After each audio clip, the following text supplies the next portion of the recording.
Hello students, my self अभिषेक अग्रवाल और स्वागत करता हूं आपका आप ही के चैनल मैग्नेट ब्रेन्स पर। एक ऐसा चैनल जो 2 4 5 चैप्टर नहीं बल्कि सारे चैप्टर्स जो आपके सिलेबस में और जो आपके सिलेबस में नहीं है उनके एक्सक्लूसिव वीडियोस बनाकर आप तक पहुंचाते हैं आपकी पढ़ाई को बेहतर करने के लिए, वो भी absolutely free of cost. Quality education दी जाती है मैग्नेट ब्रेन्स के चैनल पे, बिल्कुल मुफ्त में। स्वागत करता हूं ऐसे चैनल पे। और क्लास 12th केमिस्ट्री का सेकंड चैप्टर जो हम लोग देख रहे हैं, लिक्विड सॉल्यूशंस, जिसमें हम लोग कॉलिगेटिव प्रॉपर्टीज की बात कर रहे हैं और ऑलरेडी हम 3 कॉलिगेटिव प्रॉपर्टीज को देख चुके हैं। अब इस वीडियो में बच्चों हम लोग बात करेंगे 4th कॉलिगेटिव और अंतिम कॉलिगेटिव प्रॉपर्टी की, जिसका नाम है osmotic pressure. Colligative property actually osmotic pressure है, लेकिन उससे जुड़ा हुआ एक कंसेप्ट है जिसको हम ऑस्मोसिस बोलते हैं। तो पहले वो समझना होगा कि ऑस्मोसिस क्या है। लेकिन जो कॉलिगेटिव प्रॉपर्टी है वो ऑस्मोटिक प्रेशर है। लेकिन ऑस्मोटिक प्रेशर को समझने के लिए आपको ऑस्मोसिस को समझना बहुत जरूरी होगा। अब ऑस्मोसिस की बात करते हैं बच्चों, तो पहले आपने बचपन में जूनियर क्लासेस में कहीं ना कहीं डिफ्यूजन प्रोसेस का नाम सुना होगा। सुना था डिफ्यूजन का नाम? एग्जाम्पल देता हूं, जैसे आप किसी एक रूम में हो और एक रूम में आपने 2 कॉर्नर्स ले लिए। एक कॉर्नर पे विंडो लगी हुई है और एक कॉर्नर पे डोर है। मान लो डोर पर आपका फ्रेंड खड़ा हुआ है और आप विंडो पर खड़े हुए हो। आपका फ्रेंड आया डोर पर और उसने एक डिओड्रेंट स्प्रे कर दिया। डिओड्रेंट, मैं डिफ्यूजन बता रहा हूं तो मैं गैस की बात करूंगा, तो डिओड्रेंट जो होना चाहिए वो गैस वाला होना चाहिए। तो मतलब फॉग नहीं होना चाहिए, क्योंकि भैया जो फॉग है वो बिना गैस वाला डिओड्रेंट है। तो हमने एक कोई दूसरा डिओड्रेंट लिया जिसमें जो गैस ज्यादा रखता है, उसको स्प्रे करा आपके फ्रेंड ने डोर पर। थोड़ी देर के बाद उसकी फ्रेग्रेंस आपको विंडो पे भी आएगी। ठीक है, मतलब विंडो पर जब आप हो वहां पर तो आप फील कर सकते हो वो फ्रेग्रेंस जो उस डिओड्रेंट की है। इसका मतलब यह हुआ कि वो गैस उस डिओड्रेंट की बोतल से, उस जैसी वो स्प्रे किया गया तो उस डिओड्रेंट की बोतल से निकली और अपने उस रीजन की तरफ गई जहां पर वो कम मात्रा में प्रेजेंट थी, यानी कि विंडो साइड में जहां आप थे। मतलब गैस ने एक फासला तय किया, ट्रैवल किया। कहां से?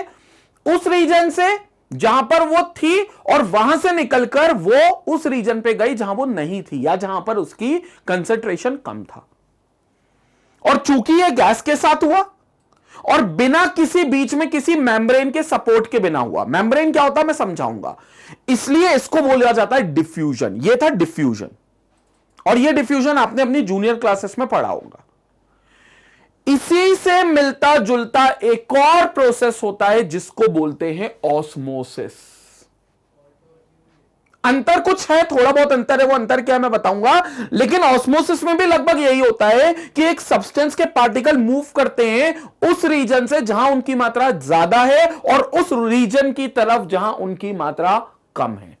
तो उस रीजन से निकलते हैं जहां उनकी मात्रा ज्यादा है और उस रीजन की तरफ जाते हैं जहां उनकी मात्रा कम है। यह ऑस्मोसिस होता है। डिटेल में बात करेंगे अभी ऑस्मोसिस की। और ऑस्मोसिस से जुड़ा हुआ कंसेप्ट होता है ऑस्मोटिक प्रेशर, जो यह सुनिश्चित करता है कि यह ऑस्मोटिक प्रेशर किसी सॉल्यूशन की ही प्रॉपर्टी है, और वो भी एक ऐसी प्रॉपर्टी है जो उस सॉल्यूशन के अंदर मौजूद सॉल्यूट के नंबर ऑफ मोल्स पर निर्भर करती है। मतलब ऑस्मोटिक प्रेशर की जो वैल्यू होगी वो सॉल्यूशन के अंदर सॉल्यूट की वैल्यू अगर बदलते जाओगे तो बदलती जाएगी। सॉल्यूट की वैल्यू को चेंज करते जाओगे तो यह ऑस्मोटिक प्रेशर भी उस सॉल्यूशन का चेंज होता जाएगा। यह ऑस्मोटिक प्रेशर कॉलिगेटिव प्रॉपर्टी क्या है मैं बताता हूं। अभी संपट पड़ी। अब हम देखते हैं ऑस्मोसिस क्या होता है। तो पहले हम तो बच्चों बात करेंगे ऑस्मोसिस की। तो पहले मैं आपको ऑस्मोसिस बता देता हूं, अब ध्यान से देखना ऑस्मोसिस की definition. The spontaneous flow of the solvent. यह किसका है? सॉल्वेंट का है। देखो वो गैस का था, ये सॉल्वेंट का। और हम हमारी केमिस्ट्री में जो चैप्टर पढ़ रहे हैं लिक्विड सॉल्यूशन, उसमें सॉल्वेंट लिक्विड सॉल्वेंट मानते हैं, क्योंकि सॉल्यूशन लिक्विड है, मतलब सॉल्यूशन का फेस तो सॉल्वेंट डिसाइड करता है, तो सॉल्वेंट भी लिक्विड होगा। तो इसमें लिक्विड का फ्लो होगा ऑस्मोसिस में, जबकि मैंने डिफ्यूजन में आपको गैस का फ्लो बताया था। हालांकि नॉट नेसेसरी डिफ्यूजन हमेशा गैस का हो। जैसे डिफ्यूजन का एक और एग्जांपल देता हूं। आपने कभी बकेट ऑफ वाटर में एक डिटॉल मिलाया या इंक मिलाया होगा।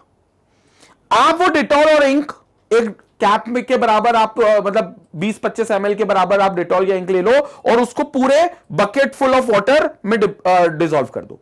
तो आपने तो सरफेस पे मिलाया, लेकिन थोड़ी देर में वो नीचे आपको बादल बनते हुए दिखाई देंगे और पूरा जो इंक या डिटॉल होगा वो पूरे पानी में यूनिफॉर्मली बट जाएगा।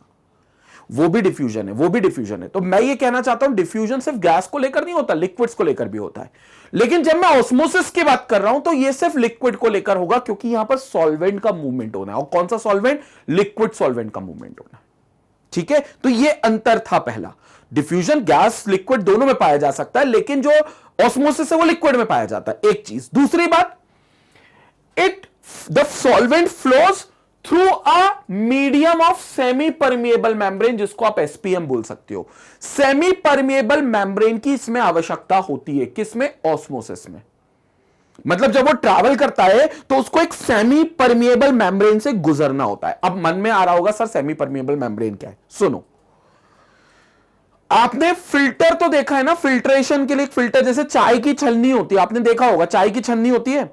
चाय उसमें आप छानते हो तो चाय पत्ती ऊपर रह जाती है और बाकी पूरी चाय नीचे चली जाती है। तो चाय पत्ती या अदरक के जो आपने टी लीव्स होगी या जो जिंजर लीव्स होंगी वो सब ऊपर रह जाएंगी और बाकी चाय नीचे चली जाती है। तो हम कह सकते हैं उसने फिल्टर किया।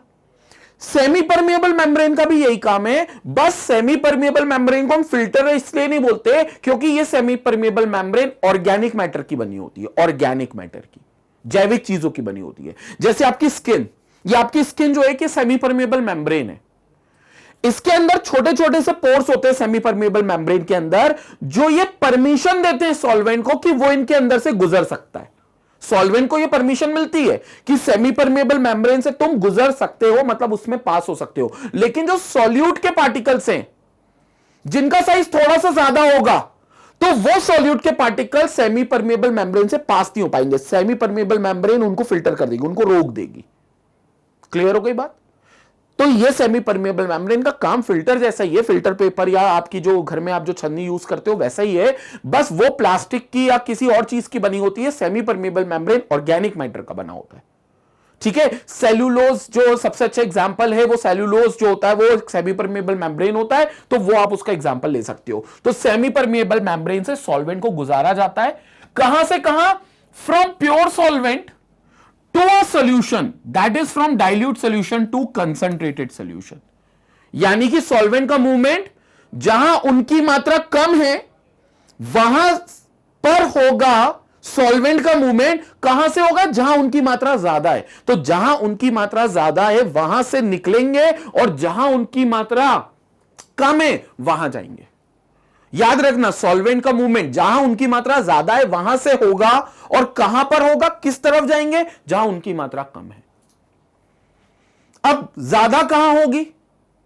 प्योर सॉल्वेंट की तरफ, मतलब डाइल्यूट सॉल्यूशन की तरफ जहां पर सॉल्वेंट ज्यादा होगा। और कम कहां होगी सॉल्वेंट की मात्रा? कंसंट्रेटेड सॉल्यूशन की तरफ, जहां उनकी मात्रा कम होगी, क्योंकि सॉल्वेंट कंसंट्रेटेड में डाइल्यूट के मुकाबले तो कम होगा। याद रखना, ये सॉल्वेंट कम और ज्यादा सॉल्यूट के रिस्पेक्ट में नहीं बोल रहे, दो अलग अलग सॉल्यूशन फेस की बात कर रहे हैं। एक कंसंट्रेटेड है, एक डाइल्यूट है। तो डाइल्यूट सॉल्यूशन में जो होगा वो सॉल्वेंट ज्यादा होगा और कंसंट्रेटेड में जो होगा वो सॉल्वेंट कम होगा। तो वहां पर डाइल्यूट सॉल्यूशन से वो कंसंट्रेटेड सॉल्यूशन में सॉल्वेंट मूव करेगा, या फिर प्योर सॉल्वेंट से सॉल्यूशन फेज में मूव करेगा। क्लियर हो गया? मैं समझाता हूं। आप मानकर चलो यहां पर आपके पास ये एक सिंपल सा आपने एक कंटेनर ले लिया, ये आपने एक कंटेनर ले लिया, ठीक है, और इस कंटेनर में दो हिस्से करे with the help of a semi permeable membrane. ये एक आपने सेमी परमिएबल मेम्ब्रेन इसमें लगा दी, तो भैया ये एक सेमी परमिएबल मेम्ब्रेन है। So this is your semi permeable membrane. इसमें एक तरफ आपने भर दिया प्योर सॉल्वेंट, एक तरफ आपने भरा इसमें pure solvent. So this is pure solvent, ये प्योर सॉल्वेंट आपने भर दिया, और एक तरफ भर दिया सॉल्यूशन, इसी सॉल्वेंट का सॉल्यूशन, मतलब उसमें सॉल्वेंट भी था और उसमें सॉल्यूट भी था। तो आपने सॉल्वेंट भी भरा और सॉल्वेंट के साथ ये सॉल्यूट भी भर दिया, तो भैया ये सॉल्यूट आ गया, यानी कि ये सॉल्यूशन है। ठीक है, ये सॉल्यूशन है और ये आपका प्योर सॉल्वेंट था। ठीक है, तो ये आपका प्योर सॉल्वेंट हो गया और ये प्योर सॉल्वेंट हो गया, ये सॉल्यूशन हो गया। कवर कर दिया, बढ़िया बात है। तो ये आपने कवर कर दिया। ये कवर कर दिया। ठीक है, क्या क्या चीजें फिर से बता दूं, ये है pure solvent, this is pure solvent.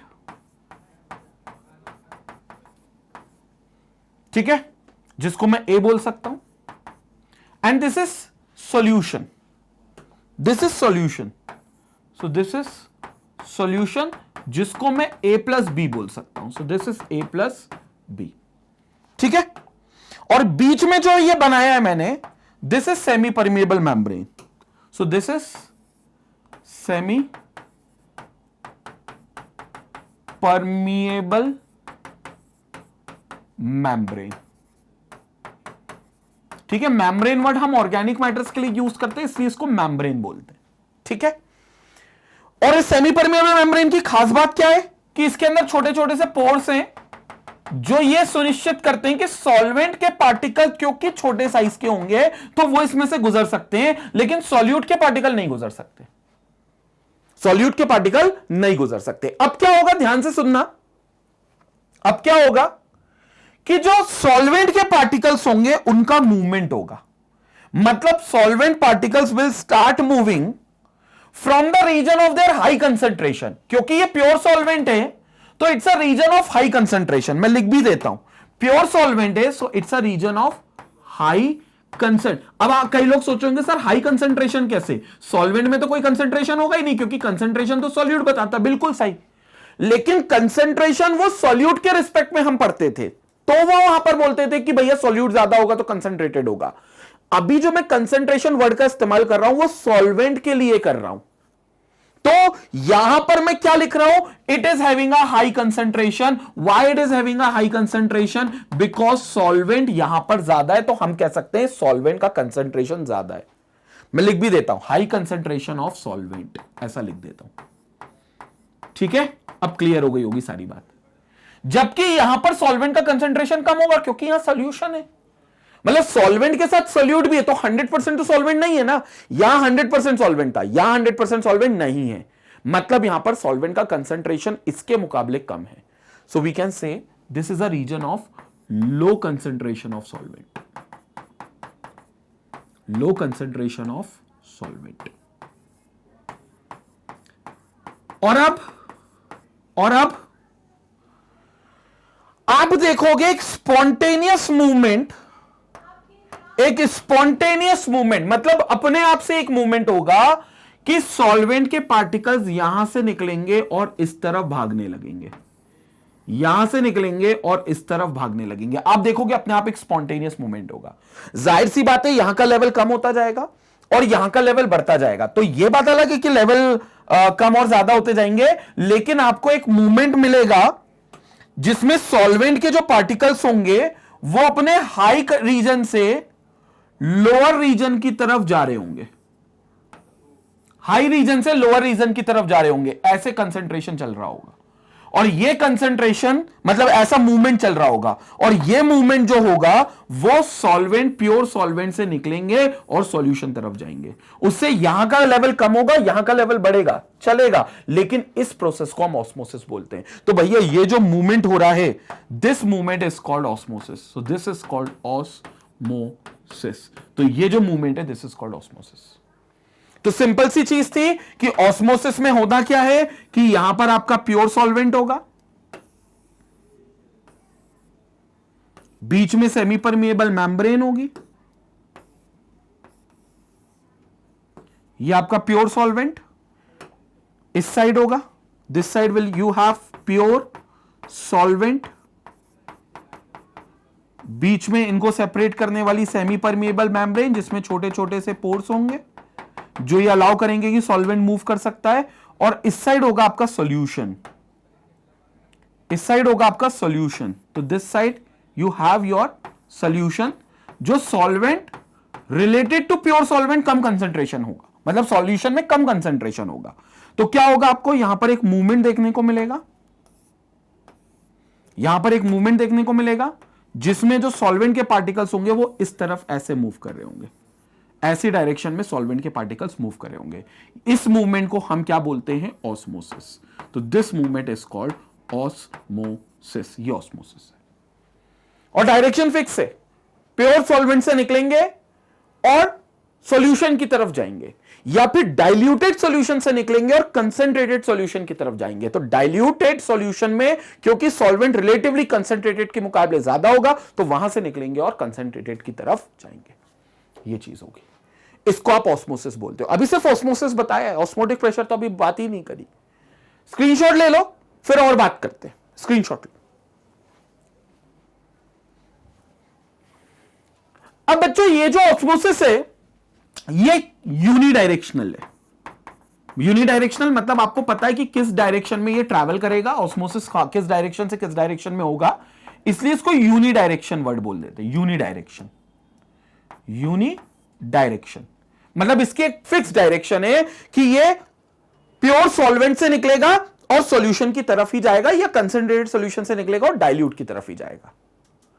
और जब कोई चीज यूनिडायरेक्शनल होती है बच्चों, तो उसको रोका जा सकता है, मतलब आप उसको रोक सकते हो, मतलब इस प्रोसेस को आप रोक सकते हो। ये जो स्पॉन्टेनियस खुद से हो रहा है ना मूवमेंट, आप कुछ नहीं कर रहे थे, ये मूवमेंट खुद से हो रहा था, आप चाहो तो इस प्रोसेस को होने से रोक सकते हो। और वहीं से शुरू होती है ऑस्मोटिक प्रेशर की कहानी। कैसे रोक सकते हो, क्या रोक सकते हो, मैं आपको बताता हूं, लेकिन अभी फिलहाल हमने देख लिया है जो ऑस्मोसिस, आई होप इसमें किसी को कोई डाउट नहीं है। This process is called osmosis, और आई होप किसी को कोई डाउट नहीं है। क्लियर हो गया? तो ये ऑस्मोसिस हो गया। अब ये डिफ्यूजन से कैसे अलग है, कैसे समान है, इसकी बात भी कर लेते हैं, क्योंकि डिफ्यूजन और ऑस्मोसिस में कई बच्चे कंफ्यूज होते हैं। तो पहले मैं डिफरेंस बता देता हूं और फिर वो बात करता हूं कि ये ऑस्मोसिस को आप रोक कैसे सकते हो। तो बात करते हैं अभी। It is unidirectional and can be stopped. जैसा मैंने कहा था, इट इज यूनिडायरेक्शनल और स्टॉप किया जा सकता है। It is unidirectional and can be stopped. Now here comes the diffusion and the difference between diffusion and osmosis. क्या डिफरेंस है, ध्यान से देखो। सबसे पहला, डिफ्यूजन के लिए it takes place directly and no semi permeable membrane is needed. Diffusion सीधा सीधा हो जाएगा, डायरेक्टली हो जाएगा और बिना किसी सेमी परमिएबल मेम्ब्रेन के। मतलब डिफ्यूजन के लिए सेमी परमिएबल मेम्ब्रेन की जरूरत नहीं पड़ती, जबकि ऑस्मोसिस के लिए सेमी परमिएबल मेम्ब्रेन की जरूरत पड़ती है। तो डिफ्यूजन के लिए आपको कोई सेमी परमिएबल मेम्ब्रेन नहीं चाहिए। याद है आपको मैंने एग्जांपल दिया था, जो रूम में जब आपका फ्रेंड था डोर पर जिसने डिओड्रेंट स्प्रे किया था और आप थे विंडो पर जब आपको फ्रेग्रेंस आ गई थी, तो क्या बीच में कोई ऑर्गेनिक फिल्टर था? नहीं, कोई फिल्टर नहीं था, बीच में बस हवा थी। हवा के मीडियम के होते हुए वो फ्रेग्रेंस आप तक पहुंच गई बिना किसी सेमी परमिएबल मेम्ब्रेन के। मतलब डिफ्यूजन के लिए कोई सेमी परमिएबल मेम्ब्रेन नहीं चाहिए, ऑस्मोसिस के लिए चाहिए। पहला अंतर। दूसरा अंतर, it involves the movement of both the solute and solvent molecules. ये बहुत इंपॉर्टेंट है। डिफ्यूजन में सॉल्यूट और सॉल्वेंट दोनों मूव करते हैं, क्योंकि दोनों को परमिशन है मूव करने की, क्योंकि कोई सेमी परमिएबल मेम्ब्रेन है ही नहीं बीच में। तो सॉल्यूट और सॉल्वेंट दोनों मूव कर सकते हैं। लेकिन चूंकि ऑस्मोसिस में सेमी परमिएबल मेम्ब्रेन है बीच में, जो सॉल्यूट के मूवमेंट को मना कर देती है, सॉल्यूट के मूवमेंट को मना कर देती है और सिर्फ सॉल्वेंट के मूवमेंट को अलाउ करती है। इसलिए ऑस्मोसिस में सिर्फ सॉल्वेंट मॉलिक्यूल मूव कर सकता है सेमी परमिएबल मेम्ब्रेन के थ्रू, एसपीएम के थ्रू। क्लियर हो गया? इसलिए यहां पर यह चीज सॉल्यूट और सॉल्वेंट जहां दोनों मूवमेंट करते थे डिफ्यूजन में, ऑस्मोसिस में सिर्फ सॉल्वेंट मूव करता है। तीसरा difference, the molecules move from region of their high concentration to low concentration. The net flow of solvent molecules is from lower concentration to higher concentration. अब ये जो concentration है ये with respect to solute है, लिख देता हूं with respect to solute, क्योंकि जनरली हम जो concentration मानते हैं वो तो solute के respect में ही मानते हैं। वहां हमने ये बोल जरूर दिया था कि high to low, लेकिन वहां लिखा था of solvent to the low concentration of the solvent, from high concentration of solvent to the low concentration of solvent। लेकिन जब ये concentration सिर्फ बोल रहे हैं तो ये solute के रिस्पेक्ट में बोल रहे हैं। और डिफ्यूजन में ये होता है कि वो ट्रैवल करता है हाई कंसंट्रेशन से लो कंसंट्रेशन, मतलब जहां डिओड्रेंट की फ्रेग्रेंस ज्यादा थी वहां से निकलेगी और जहां कम थी उस तरफ जाती है।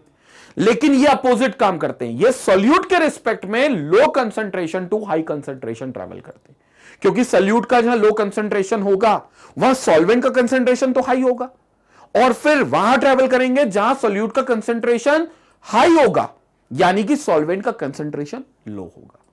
तो आप कंसंट्रेशन में कंफ्यूज मत होना, जब हम जनरल कंसंट्रेशन वर्ड यूज करते हैं तो हम सॉल्यूट के रिस्पेक्ट में बात करते हैं। तो फिर आप अगर जनरल कंसेंट्रेशन की बात कर रहे हो तो वो लो टू हाई ऑस्मोसिस करते हैं। लेकिन जब आप सॉल्वेंट की कंसेंट्रेशन की बात करते हो कि तुम सॉल्वेंट कहां हो कम और ज्यादा, तो जहां तुम ज्यादा हो यानी कि हाई कंसेंट्रेशन ऑफ सॉल्वेंट जाए वहां से ऑस्मोसिस निकलेगा, और लो कंसेंट्रेशन ऑफ सॉल्वेंट जहां पर होगा उस तरफ तक जाएगा। ये ऑस्मोसिस में होता है। तो ये डिफरेंस है। हालांकि अभी और डिफरेंस भी है, पहले आप इन डिफरेंस का स्क्रीनशॉट ले लो, इसके बाद हम और डिफरेंस की भी बात करते हैं। स्क्रीनशॉट लो आप।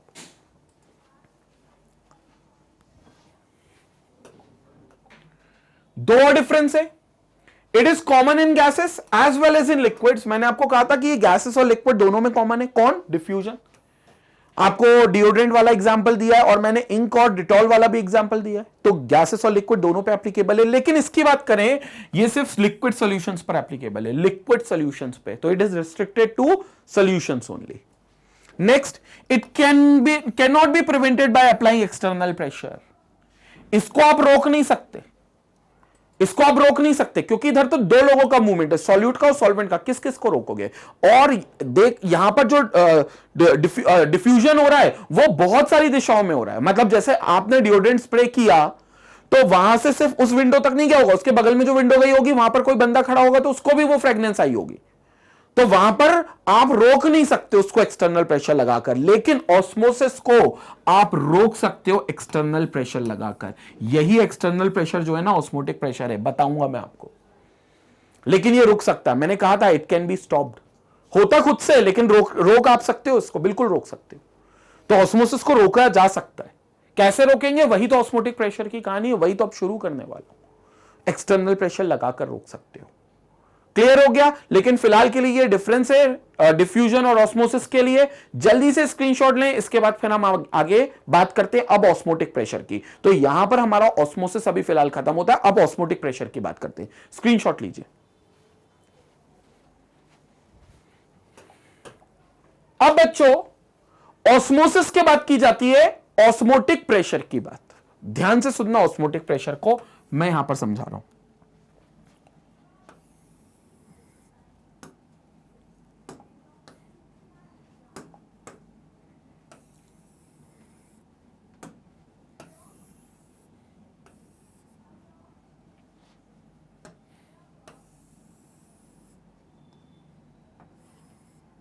यह आपने कंटेनर ले लिया और इस कंटेनर के बिल्कुल बीच में रखा सेमी परमेबल मेम्ब्रेन। ठीक है, यह आपने एक सेमी परमेबल मेम्ब्रेन ले लिया। इसमें छोटे छोटे से पोर्स होंगे, इसमें छोटे छोटे से पोर्स होंगे। ठीक है, जहां से आपका सॉल्वेंट मॉलिक्यूल निकल सकता होगा। बढ़िया बात है। अब क्या किया आपने? एक तरफ रख लिया प्योर सॉल्वेंट, तो एक तरफ रख लेते प्योर सॉल्वेंट। प्योर सॉल्वेंट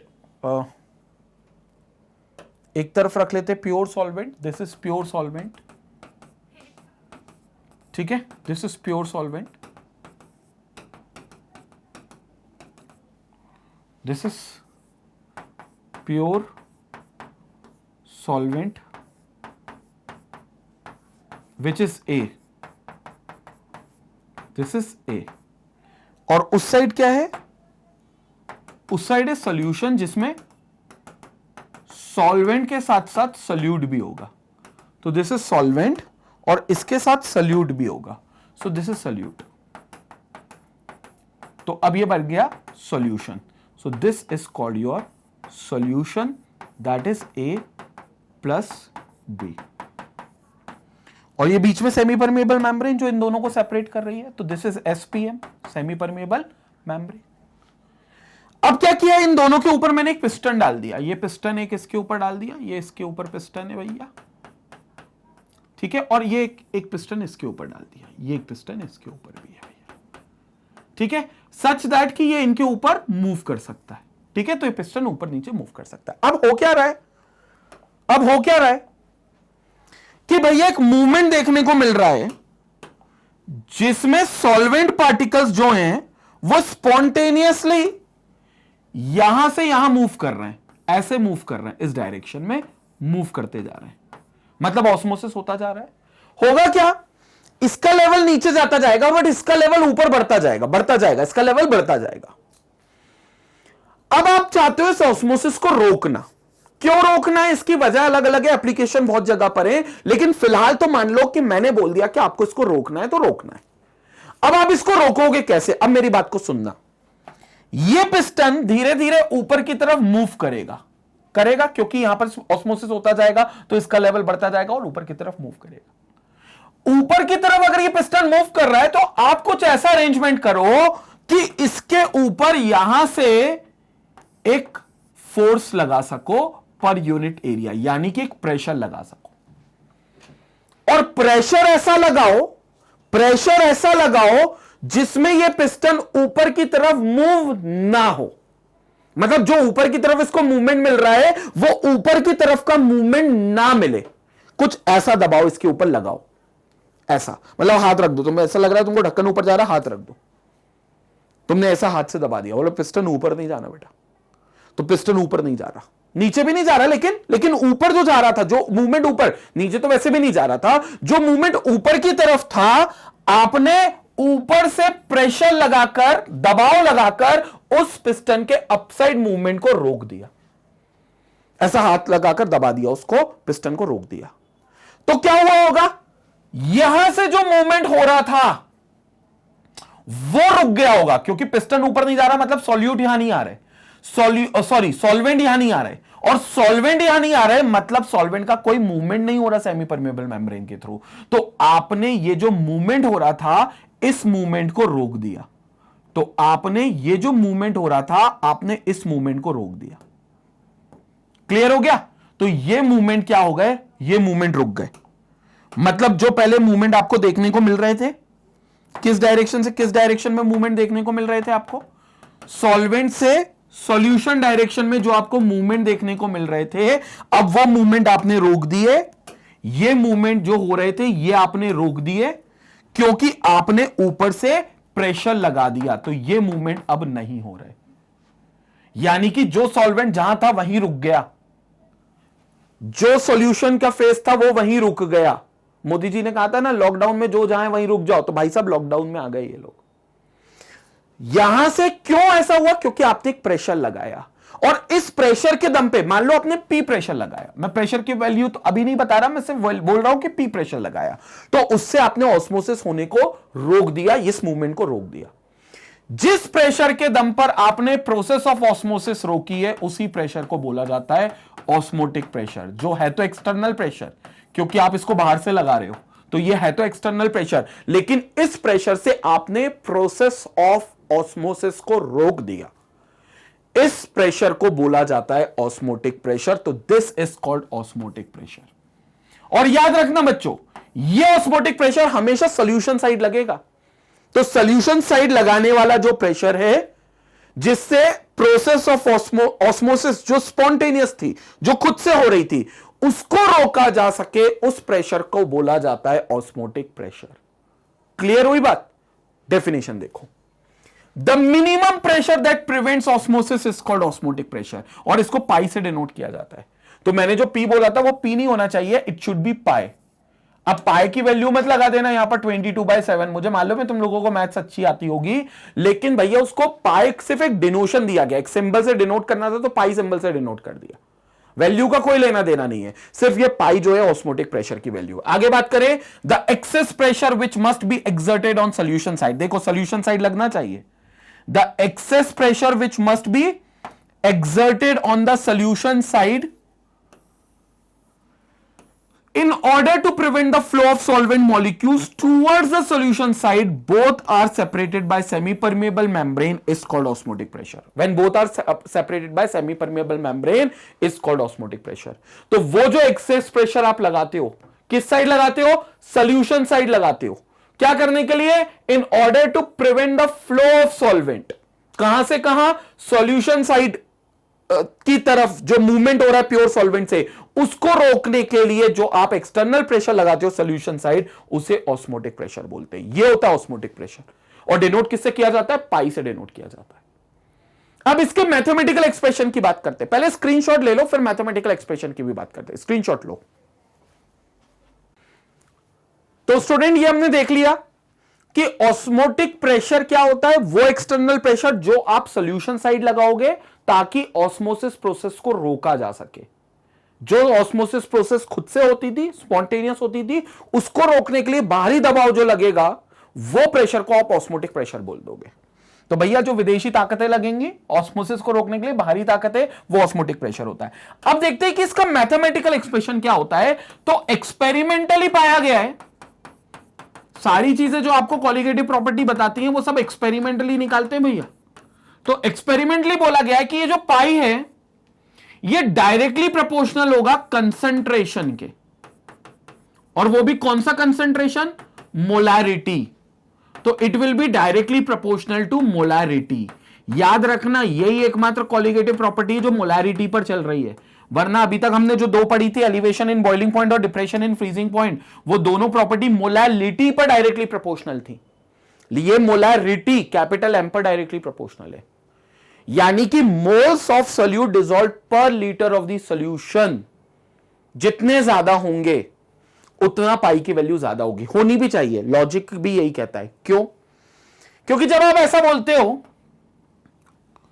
कि सॉल्वेंट का जो मूवमेंट होगा वो होता है सेमी परमेबल मेम्ब्रेन के थ्रू, तो सॉल्वेंट का मूवमेंट तो होगा, ये अच्छी बात है, और किस तरफ होगा? सॉल्यूशन की तरफ होगा, यह भी अच्छी बात है।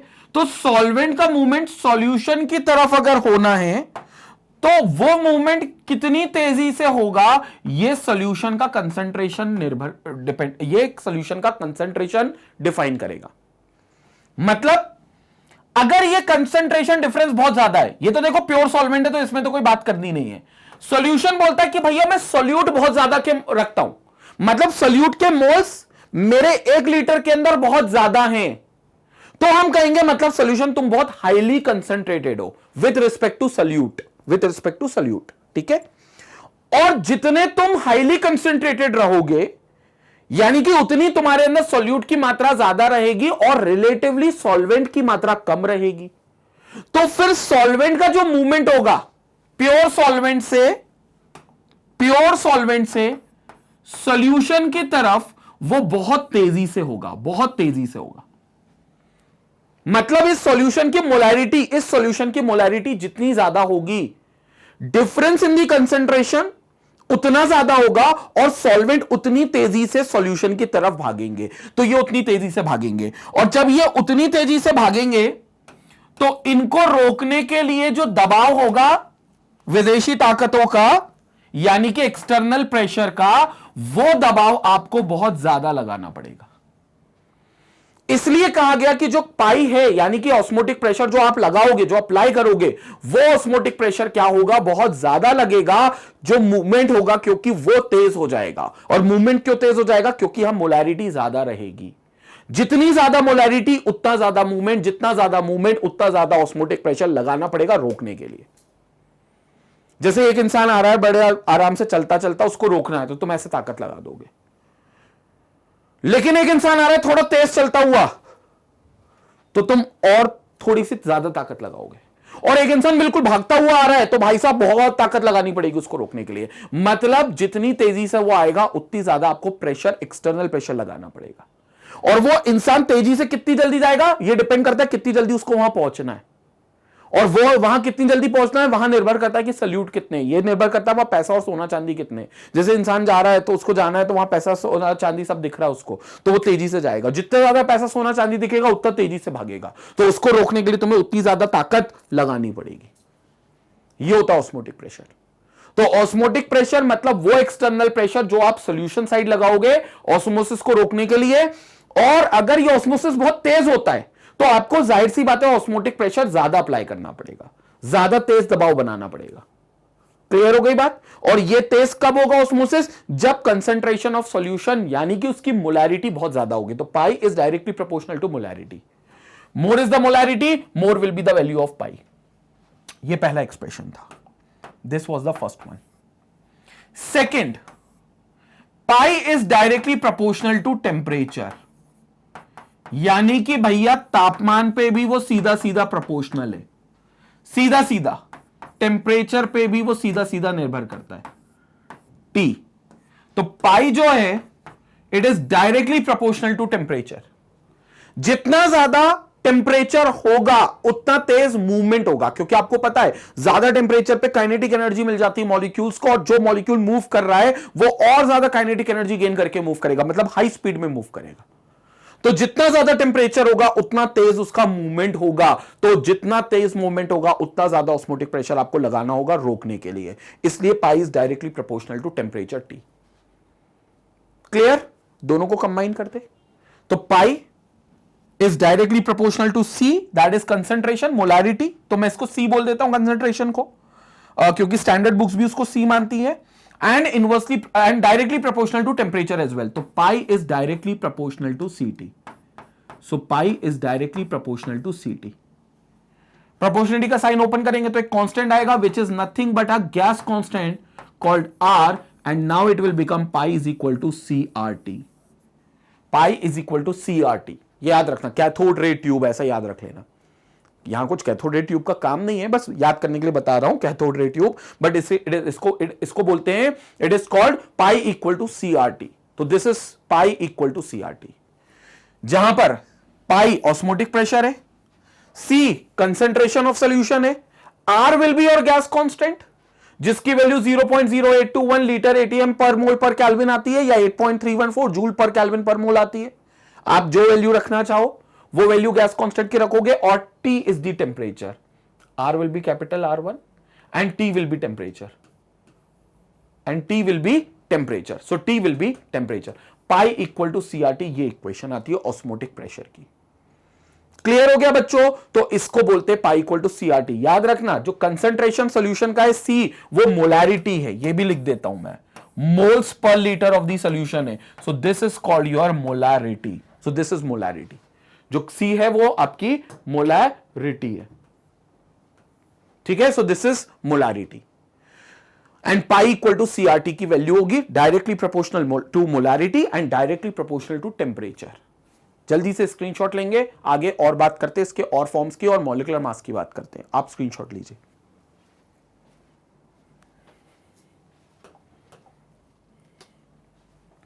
अब आप मोलैरिटी को क्या लिख सकते हो? Moles upon volume. आपको पता है molarity is moles upon volume.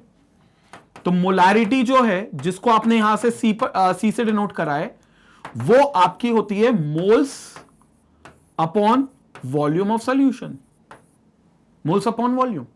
तो pi is equal to, moles को हम क्या लिख सकते हैं? एन, और वॉल्यूम को हम वी, तो एन बाई वी। तो pi is equal to CRT होता है। यहां सी की जगह मैं क्या लिख सकता हूं? एन बाई वी, तो it will become N by V R T. So this will become, V यहां चला जाएगा तो it will become pi V is equal to N R T. तो this will become pi V equal to N R T. अब ये बहुत ideal gas equation जैसा लग रहा है, 11th क्लास में पढ़ी होगी, याद है आइडियल गैस इक्वेशन? आपने आइडियल गैस इक्वेशन पढ़ी होगी। आइडियल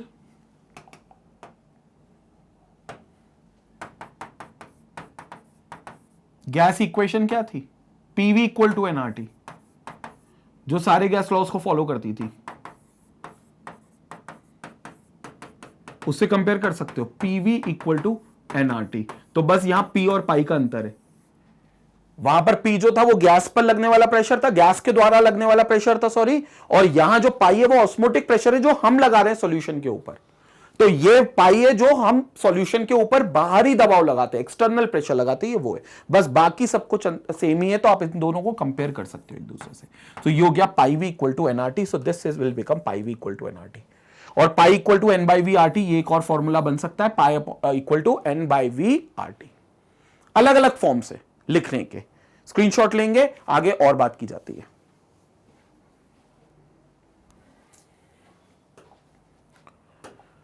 तो ये हो गया दूसरा फॉर्म। अब आता है मॉलिक्यूलर मास का डिटर्मिनेशन। जैसा कि हमने बात करी है कि हर बार मॉलिक्यूलर मास को निकालना है, क्योंकि डायरेक्टली कभी भी सवाल आ जाता है मॉलिक्यूलर मास के ऊपर। तो मॉलिक्यूलर मास हमें पता होना चाहिए कि भैया डायरेक्ट फॉर्मूला क्या होगा किसी भी कॉलिगेटिव प्रॉपर्टी में अगर सॉल्यूट का मॉलिक्यूलर मास निकालना है तो।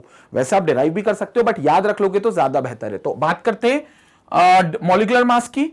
फॉर्मूले से बनता है, फॉर्मूला है pi equal to CRT, where C is nothing but molarity. तो molarity is nothing but moles of solute, क्योंकि आपको पता है that C which is called your molarity it is nothing but moles of solute, moles of solute upon volume of solution. So it is moles of solute upon volume of solution. तो pi is equal to क्या हो जाएगा फिर यहां पर, तो पाई क्या हो जाएगा यहां पर, pi is equal to C is moles of solute upon volume of solution into R into T. ठीक है, अब मैं मोल्स को और ओपन कर सकता हूं सोल्यूट के मोल से. तो हमें पता है मोल्स क्या होता है, given mass upon molar mass. So moles is equal to given mass of solute, यानी कि WB upon molar mass of solute MB. Clear है, वहीं से MB की वैल्यू निकालनी थी तो निकाल लेते हैं. तो क्या हो गया, पाई is equal to moles WB upon MB. Volume को हम V लिख सकते हैं, तो it will become V into R into T. MB को निकालना है क्योंकि यही तो मॉलिक्यूलर मास है सोल्यूट का, तो यही अपन यहां ले जाएंगे, तो it will become MB which is equal to WB into R into T divided by pi into V. So this will become pi into V.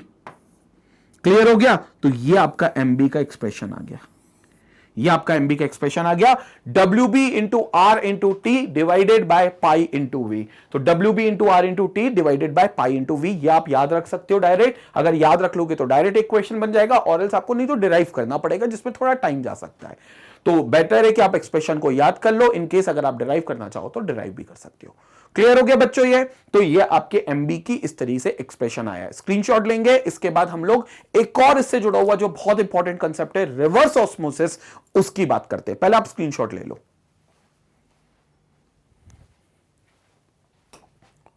तो अब बच्चों ये हो गया मॉलिक्यूलर मास का डिटर्मिनेशन, और अब एक बहुत इंपॉर्टेंट कंसेप्ट आ गया है रिवर्स ऑस्मोसिस का, जो इसी टॉपिक से जुड़ा हुआ एक कंसेप्ट है.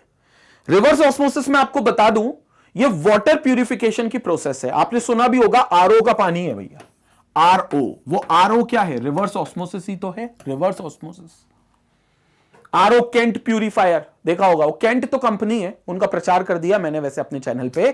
केंट तो कंपनी है, बट जो RO होता है वो रिवर्स ऑस्मोसिस प्यूरिफायर होता है, जो रिवर्स ऑस्मोसिस के कंसेप्ट पर वाटर को प्यूरिफाई करते हैं. और ये जितने भी सलाइन वाटर्स होते हैं, जो समुद्र का पानी होता है जिसमें बहुत नमक होता है, उन सभी को ट्रीट किया जाता है, पीने योग्य बनाया जाता है by the concept of reverse osmosis. क्या है रिवर्स ऑस्मोसिस?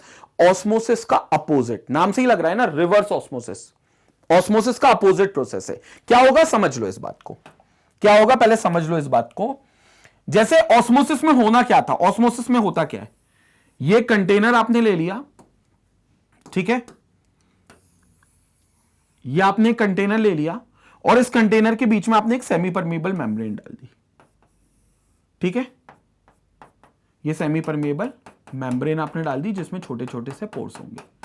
ठीक है, एक तरफ आपने रखा प्यूरिफाइड वाटर, ये आपका प्योर वाटर है. ठीक है, ये प्योर पानी है, मतलब अच्छा पानी है, पीने लायक पानी है, ये प्योर वाटर है.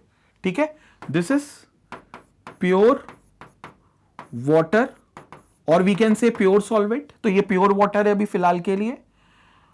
ठीक है, और यहां पर जो है ये सलाइन वाटर है. This is your saline water. Saline water मतलब समुद्री पानी समझ लो, सी वाटर है, जिसको आप पीने योग्य बनाना चाहते हो. तो इसके अंदर कुछ नमक होगा, कुछ नमक की इंप्योरिटीज होंगी. तो भैया ये नमक है, सलाइन वाटर है, ये नमक है, कुछ ये नमक की इंप्योरिटीज है. So this is your saline water. ठीक है, और सी वाटर, और we can call it as sea water. अब आप इसको प्योर करना चाहते हो, बट होगा क्या, बीच में लगी हुई जो सेमी परमेबल मेम्ब्रेन है, ये जो बीच में SPM लगा हुआ है, सेमी परमेबल मेम्ब्रेन, इससे होगा क्या, ऑस्मोसिस प्रोसेस शुरू हो जाएगी इस तरफ. ये ऑस्मोसिस प्रोसेस इस तरफ शुरू हो जाएगी. आपको पता है ये ऑस्मोसिस प्रोसेस इस तरफ हो जाएगी शुरू. ठीक है, इस तरफ ऑस्मोसिस अपने आप होगा. और अगर मैं इनके ऊपर पिस्टन डाल दूं, ये एक पिस्टन इसके ऊपर डाल दिया और ये एक पिस्टन इसके ऊपर डाल दिया, तो ये पिस्टन क्या होगा, ऊपर की तरफ मूव करने लगेगा, क्योंकि यहां पर एक दबाव लगेगा और ये जो पिस्टन होगा ये ऊपर की तरफ मूव करने लगेगा, ऊपर की तरफ जाने लगेगा। आपने क्या करा, ऊपर से हाथ लगा दिया, उसको दबा दिया, बोला ज्यादा ऊपर मत उड़ो, तुमने इस पर दबाव बनाया, और दबाव बनाया तो भैया तुमने इसको हाथ से दबाकर रोक दिया कि भैया ऊपर की तरफ उड़ना नहीं, नीचे ही दबे रहो। उससे हुआ क्या, ये जो प्रोसेस, ये जो आपने दबाव बनाया उसको तो मैंने बोल दिया ऑस्मोटिक प्रेशर, उसको तो बोल दिया आप ऑस्मोटिक प्रेशर, जिसने ऑस्मोसिस प्रेशर को, जिसमें सॉरी ऑस्मोसिस प्रोसेस को रोक दिया, जिस प्रेशर ने ऑस्मोसिस प्रोसेस को रोक दिया। मतलब ये जो ऑस्मोसिस हो रहा था ग्रीन कलर की लाइन से जो मैंने बनाया है, ये ऑस्मोसिस रुक गया, ये नहीं हुआ, तो ये तो ऑस्मोटिक प्रेशर। लेकिन आपके हाथ से जो ऑस्मोसिस प्रोसेस, मतलब आपके हाथ के दबाव से जो ऑस्मोसिस प्रेशर रुक सकता था, वो भी एक हाथ के दबाव से, आपने क्या करा, उस दबाव से जरूरत से ज्यादा दबाव अप्लाई कर दिया। मतलब आप एक हाथ से ऑस्मोसिस रोक सकते थे, जितना एक हाथ से प्रेशर लगता उससे ऑस्मोसिस रोक सकते थे। अब आपने क्या करा, दोनों हाथ लगा दिए और टांग भी लगा दी, खुद भी बैठ गए उसके ऊपर और बोला कि भाई साहब मैं कसम खाता हूं ऑस्मोसिस होने ही नहीं दूंगा। तो आपने क्या करा, ऑस्मोटिक प्रेशर से ज्यादा प्रेशर अप्लाई कर दिया। मतलब जितना प्रेशर ऑस्मोसिस को रोकने के लिए काफी था, आपने वो प्रेशर की सारी हदें पार कर दी और जरूरत से ज्यादा प्रेशर अप्लाई कर दिया। तो फिर मैं बोलूंगा फिर आपने पाई प्रेशर नहीं लगाया, फिर तो आपने पी प्रेशर लगाया। कौन सा प्रेशर लगाया भैया, पी प्रेशर लगाया। और पी प्रेशर कैसा है, जो बहुत ज्यादा है, किससे, पाई प्रेशर से। जहां पाई क्या था, ऑस्मोटिक प्रेशर, मतलब जितना ऑस्मोसिस को रोकने के लिए प्रेशर की आवश्यकता थी, आपने उससे कहीं ज्यादा प्रेशर अप्लाई कर दिया। मतलब आपने ऑस्मोटिक प्रेशर से ज्यादा प्रेशर अप्लाई कर दिया। तो यह ऑस्मोटिक प्रेशर से ज्यादा प्रेशर आपने अप्लाई कर दिया। और जब ऐसा करोगे तो क्या होगा, सोचो, ऑस्मोसिस तो रुक चुका था, पहले ही रुक चुका था, लेकिन जो एक्स्ट्रा प्रेशर आपने एक्स्ट्रा ऐड किया है, जो एडिशनल प्रेशर आपने एक्स्ट्रा दिया है, उस प्रेशर से क्या होगा कि यहां के जो सॉल्वेंट के पार्टिकल्स हैं, किस साइड के, सॉल्यूशन साइड के, जो सॉल्वेंट पार्टिकल से वो स्टार्ट कर देंगे अब प्योर सॉल्वेंट की तरफ मूव करना। उल्टा काम हो जाएगा। मतलब होता क्या था, पहले प्योर सॉल्वेंट मूव करता था सॉल्यूशन साइड में नॉर्मली अपने आप, और उसको आप रोकते थे ऑस्मोटिक प्रेशर के दम पे। तो ऑस्मोटिक प्रेशर की वैल्यू के बराबर, यानी कि पाई की वैल्यू के बराबर आप उस प्रोसेस को रोकते थे। लेकिन यहां पर रिवर्स ऑस्मोसिस में आप क्या कर रहे हो, ऑस्मोटिक प्रेशर से भी ज्यादा वैल्यू की प्रेशर की वैल्यू को अप्लाई कर रहे हो, ज्यादा वैल्यू प्रेशर की अप्लाई कर रहे हो, ऑस्मोटिक प्रेशर से भी ज्यादा। तो क्या होगा, ये पिस्टन अब नीचे की तरफ दबेगा। पहले ऑस्मोटिक प्रेशर पे ये स्टैटिक हो गया था, रुक गया था, अब ये नीचे की तरफ दबेगा, और जब ये नीचे की तरफ दबेगा तो ये इस तरफ चला जाएगा सॉल्वेंट का पार्टिकल। अगेन सॉल्यूट नहीं जा सकता, सॉल्वेंट पार्टिकल चला जाएगा। तो अब एक नया मूवमेंट देखने को मिलेगा, जो इसके अंदर कुछ ऐसा होगा, इस तरफ मूवमेंट होने लगेगा, एक इस तरफ मूवमेंट होने लगेगा। ये किसका होगा, सॉल्वेंट के पार्टिकल्स का। ये याद रखना, मूवमेंट होगा किसका, only solvent particles. So solvent particles will start moving this side, इस तरफ आने लगेंगे ये सॉल्वेंट पार्टिकल्स, इस तरफ आने लगेंगे। तो एक नया मूवमेंट चालू हो जाएगा, और इस मूवमेंट को हम बोल देंगे, इस मूवमेंट को हम बोल देंगे reverse osmosis. This is called RO concept, reverse osmosis. तो ये रिवर्स ऑस्मोसिस हो गया, आरओ का कंसेप्ट। तो वो यही करते हैं। और अब यहां पर जब पानी मूव कर गया, तो पानी मूव कर गया तो जो नमक था या जो गंदगी थी या जो इंप्योरिटी थी वो यहीं रह गई, क्योंकि वो तो सॉल्यूट होगी, और ये सेमी परमेबल मेम्ब्रेन उनको अलाउ नहीं करेगी पास होने में। तो सिर्फ जो पानी था वो पानी यहां प्योर सॉल्वेंट की तरफ आ गया और प्यूरिफाइड हो गया। हालांकि ये डायरेक्ट नहीं पीते, फिर इसको और ट्रीटमेंट कराते हैं, इसमें क्लोरीन का ट्रीटमेंट होता है, बहुत सारे ट्रीटमेंट्स होते हैं, वो करते हैं। लेकिन मेजर जो प्यूरिफिकेशन है वो इस प्रोसेस में हो गया। तो ये जो प्रोसेस हो गई, ये आपकी जितनी भी इंप्योरिटीज है वहां रुक जाएंगी, एज अ सॉल्यूट है क्योंकि वो, और सॉल्यूट का मूवमेंट तो कहीं भी अलाउड नहीं है। सिर्फ जो सॉल्वेंट है, यहां पर जो पानी है वो पानी मूव कर जाएगा और प्योर साइड आ जाएगा। तो वो पानी जो है वो गंदगी से अलग हो जाएगा। इस कंसेप्ट को रिवर्स ऑस्मोसिस बोलते हैं, जो वाटर प्यूरिफिकेशन की कंसेप्ट है। तो जितने भी आरओ कैंट प्यूरिफायर्स ये जो ऐड वैड करते हैं ना, उसमें सब में यही कंसेप्ट होता है। एक्सटर्नल प्रेशर लगता है, अभी एक्सटर्नल प्रेशर इलेक्ट्रिकल एनर्जी की मदद से लगे, मैकेनिकल से लगे, कैसे भी लगे, बस ये एक्सटर्नल प्रेशर लगाना पड़ता है, जो ऑस्मोटिक प्रेशर से ज्यादा लगता है। तब जाकर ऑस्मोसिस तो पहले ही रुक चुकी है, अब उल्टा काम होगा, ज्यादा प्रेशर लगने से यह पिस्टन नीचे आएगा, यानी कि यहां के जो सॉल्वेंट के पार्टिकल्स हैं वो इस तरफ मूव कर जाएंगे। इसको हम रिवर्स ऑस्मोसिस कहते हैं।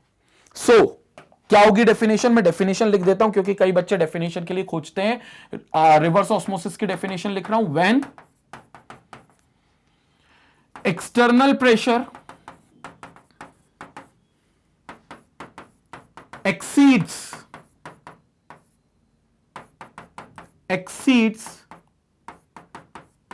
the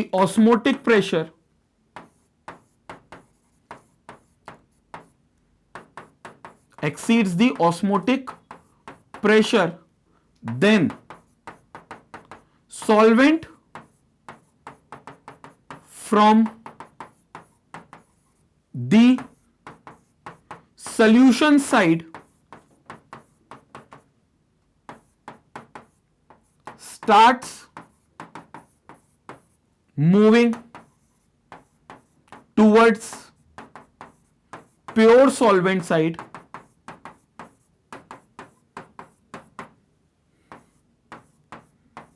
which is known as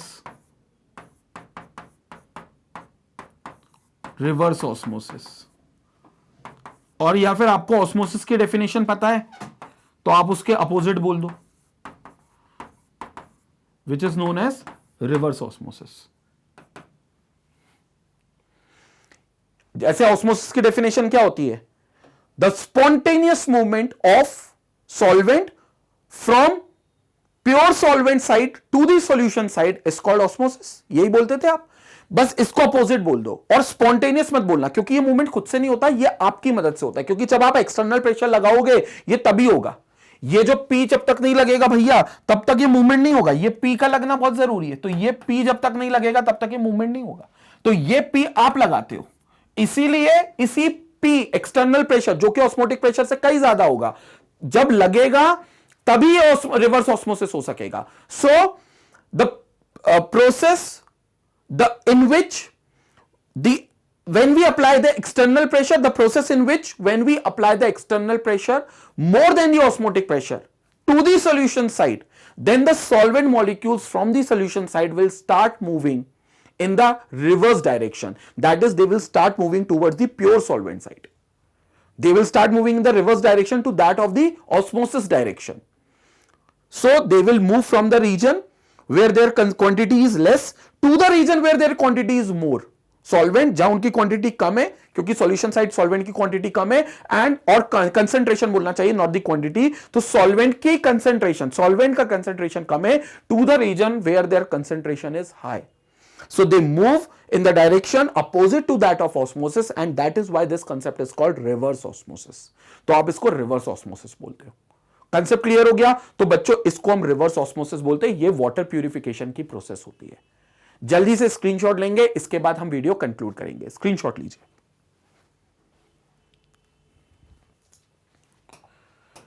तो ये था हमारा ऑस्मोसिस और ऑस्मोटिक प्रेशर और रिवर्स ऑस्मोसिस। इसमें ऑस्मोटिक प्रेशर जो था वो फोर्थ कोलिगेटिव प्रॉपर्टी थी, क्योंकि वो मोल्स की संख्या पे निर्भर करती है। जैसे उसमें कंसंट्रेशन आया था जो कि मोलारिटी होता है, तो उसके मोल्स पर यूनिट वॉल्यूम पे निर्भर करती है। और हमें पता है कि सॉल्यूशन की वो प्रॉपर्टीज जो मोल्स ऑफ सॉल्यूट पे निर्भर करती है, वो सारी प्रॉपर्टीज कोलिगेटिव होती है। तो इससे यह साबित होता है कि जो ऑस्मोटिक प्रेशर है वो भी कोलिगेटिव प्रॉपर्टी है, क्योंकि वो भी मोल्स ऑफ सॉल्यूट पर वॉल्यूम ऑफ द सॉल्यूशन पर निर्भर करती है, डायरेक्टली प्रोपोर्शनल होती है। तो ये कोलिगेटिव प्रॉपर्टी है। इसी के साथ हमारा कोलिगेटिव प्रॉपर्टी का सेक्शन खत्म होता है बच्चों। अगले वीडियो में हम लोग एब्नॉर्मल मॉलिक्यूलर मास और उससे जुड़े हुए एक और कंसेप्ट वेंट ऑफ फैक्टर की बात करने वाले हैं, और बहुत जल्दी फिर ये चैप्टर हम कंप्लीट भी कर देंगे। और ऐसे ही धमाकेदार वीडियोस के लिए आपको पता है, जैसे मैग्नेट ब्रेन्स पर क्लास 4 से लेकर क्लास 12 तक के सारे वीडियोस हैं। ये जो चीज आएगी एजियोट्रॉप्स, ये भी हम लोग आने वाले सेक्शन में पढ़ेंगे, जो आने वाले वीडियो में देखेंगे। लेकिन इसके साथ क्लास 4 से लेकर क्लास 12 तक के हर सब्जेक्ट्स अवेलेबल है मैग्नेट ब्रेन्स पर, जो आप magnetbrains.com पर जाकर एक्सेस कर सकते हैं और वहीं से इनसे जुड़े हुए नोट्स को भी डाउनलोड कर सकते हैं। Thank you for watching us. Stay connected, stay educated, take care.